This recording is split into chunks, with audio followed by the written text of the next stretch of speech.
What victim ended up being the bad guy after more information came out? Mick Philpott. He wanted to show that his ex was violent and dangerous to their children, and he wanted to play the hero.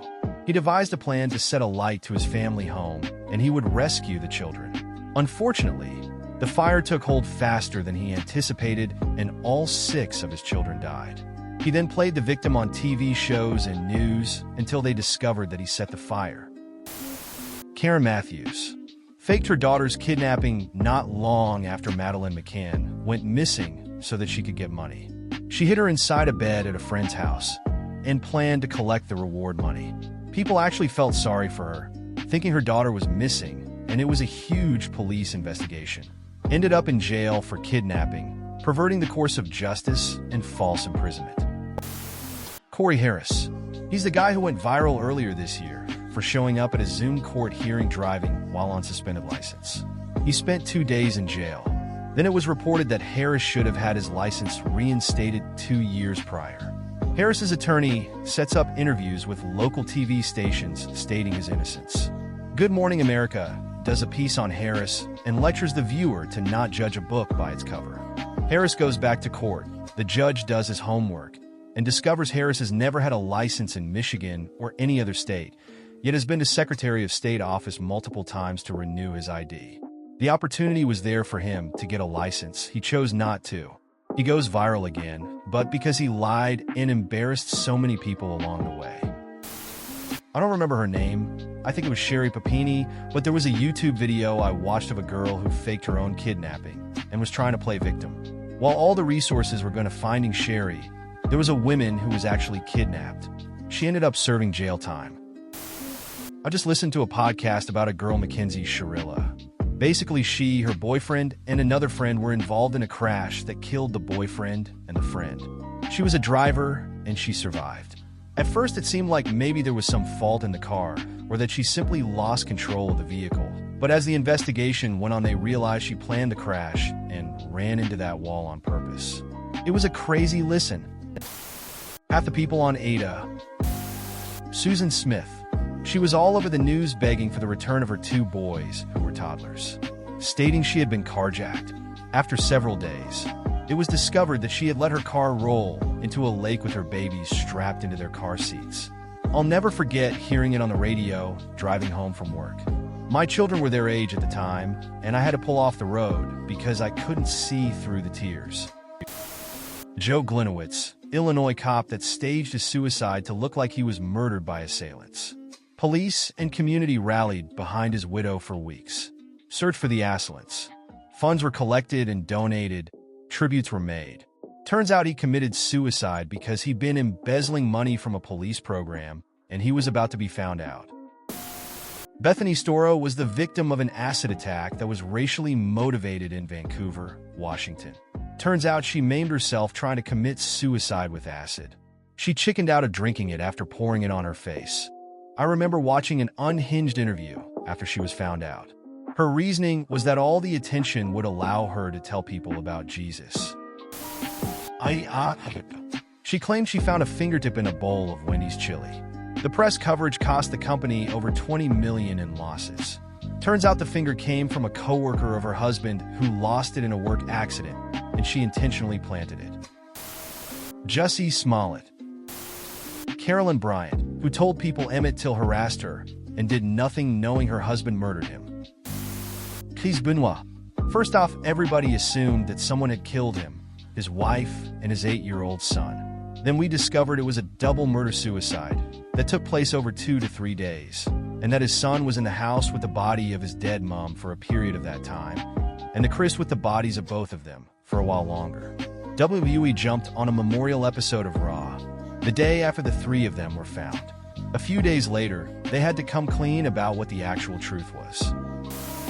One famous case is when Lance Armstrong was initially seen as a victim of doping allegations, but later it came out he had been using performance-enhancing drugs all along.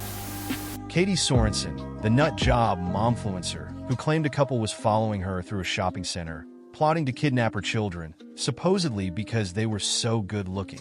Turns out the other couple were just shopping at the same time, did absolutely nothing wrong at all. and she just wanted attention and more followers. That story about the Vallejo couple where the girlfriend was kidnapped, and the police decided the boyfriend did it, and everyone shamed him. But then it turned out that the police did a terrible job, and it was an actual kidnapper the whole time. I don't remember the details of the case, and can't find it on a search, but hey, erase the details I do remember. There was a guy who had an argument with an Uber/taxi driver when his wife complained about him. They were basically harassing each other back and forth. Then, the Uber driver ended up dead in that man's apartment. He claimed self-defense, saying the guy broke in and was trying to attack him and his wife. Guy was being praised as a home defender and for protecting his family. Turns out he sent a note to the driver to come to his house so they can work things out. When the driver got there, the guy invited him in and shot him. The whole thing was staged, and everyone believed it and praised him for killing another person, basically stroking his ego. Then it came out as premeditated, and everyone was shocked. I worked at a newspaper in college. We covered this story of a student who claimed she had been gang raped by multiple men at a fraternity, if I recall correctly. It was a horrifying story that sparked police investigations and temporarily stopped social activities on campus. A few weeks later, someone caught her preparing to fake her own kidnapping/hostage situation. She was found taping her own wrists and ankles together with duct tape and had written a sign that said something like, "Help me." When the police interviewed her, she recanted all allegations, admitted that she had made it all up. I still don't even know what to make of that story. Bobish Anagnostopoulos. 33-year-old Bobish murdered his 19-year-old wife, Caroline Crouch, and tried to claim it was burglars who had done it. The truth came out after the evidence contradicted his story, and he was forced to confess. Tracy Andrews immediately came to mind. She swore up and down her boyfriend was killed in a road rage incident. This was the 90s in the UK. The police put together a press conference to appeal for information, but it was designed to catch Tracy out. She told the story wrong because she couldn't remember her lies. Tracy had stabbed him 42 times. McDonald's, I guess, in the hot coffee lawsuit. It's tough describing a massive corporation as a victim, but people were definitely on their side until the details of the lawsuit came out. Casey Anthony. That Kuwaiti girl who told about how Iraqi soldiers entered the hospital and threw babies out in the street. When I was in college, there was a young woman who claimed she was getting in her car when someone shoved her into the car from behind and attempted to rape her in broad daylight.